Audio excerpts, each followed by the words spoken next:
Hi, hello there. My name is Pretam and welcome to today's lesson on the Constitution. In politics, usually we have two types of constitutions. One's usually called an uncodified constitution and the other is usually a codified constitution. Now, when an individual says, in the USA we have a codified constitution, usually that refers to all the sources of that constitution refer to one document alone. Now, there are multiple advantages and disadvantages that they have of a codified constitution. By having a single document where all the laws are written into one document, one advantage is that the laws are entrenched, therefore meaning human rights are afforded the highest level of legal protection. It would take a majority in the House and in Congress for this to be overturned, for an amendment to occur. Not only this also another advantage of having a codified constitution that it sets limitations as to the scope of the executive's power. Meaning, for example, if Donald Trump were to go to war with a hypothetical example of North Korea, he'd require the permission of Congress before declaring a state of war. Another example would be with George Bush and Iraq, where he required Congress's permission prior to declaring a war with Iraq. Now, by having a clear scope of the advantages, of seeing the limitations as to an executive power, one of the problems that come with it is an executive overreach, when executive goes beyond their scope and beyond their powers. On the other hand, we have cons. So, for example, I refer to them personally as bad laws because laws that are difficult to change, such as the Second Amendment controversy in America. In the US, individuals have the right to bear arms. Now, this law was founded during the formation of the US Constitution. However, why is it still around? An individual has to ask themselves, why is such a law still around in today's society? The Constitution has been around for 200 years plus, and yet individuals are still allowed to carry guns. So, one of the cons of having a codified constitution is that because rights are afforded to the highest level of legal protection that there is, and making it so difficult to overturn, laws such as the right to bear arms cannot be overturned unless there is a majority consensus within the political world to change this.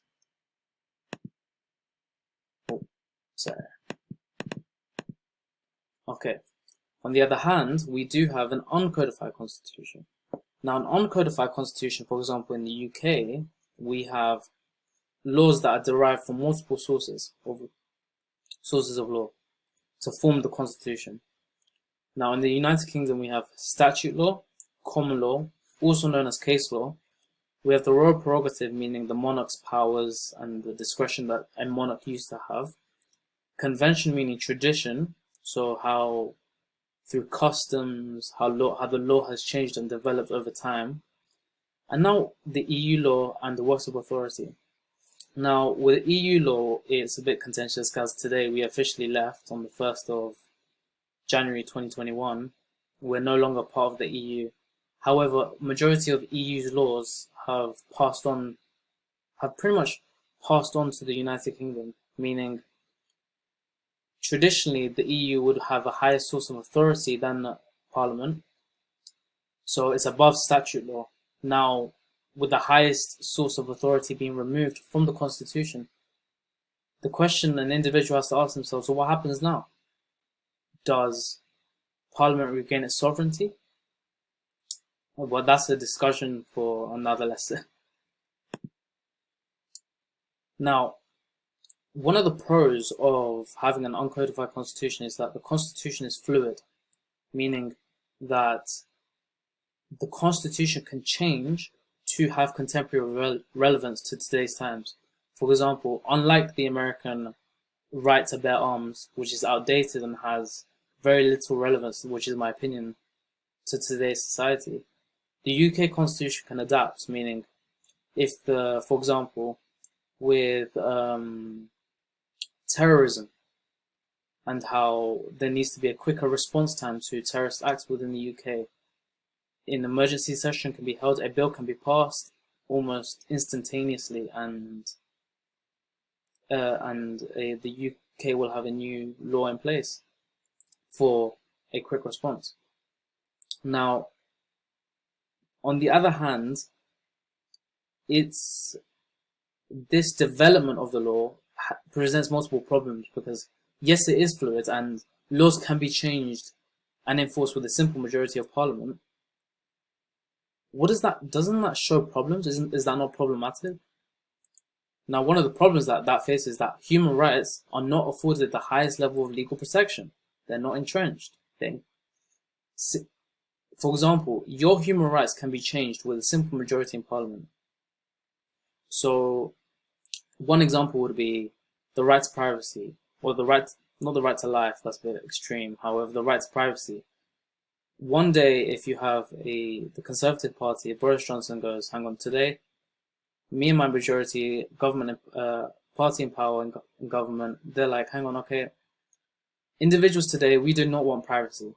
With a simple majority of Parliament, your privacy is lost, it's gone. That's how effective the Constitution is in enforcing and changing laws. Now, in the worst case scenario, this can also lead to an extreme radical party coming to power.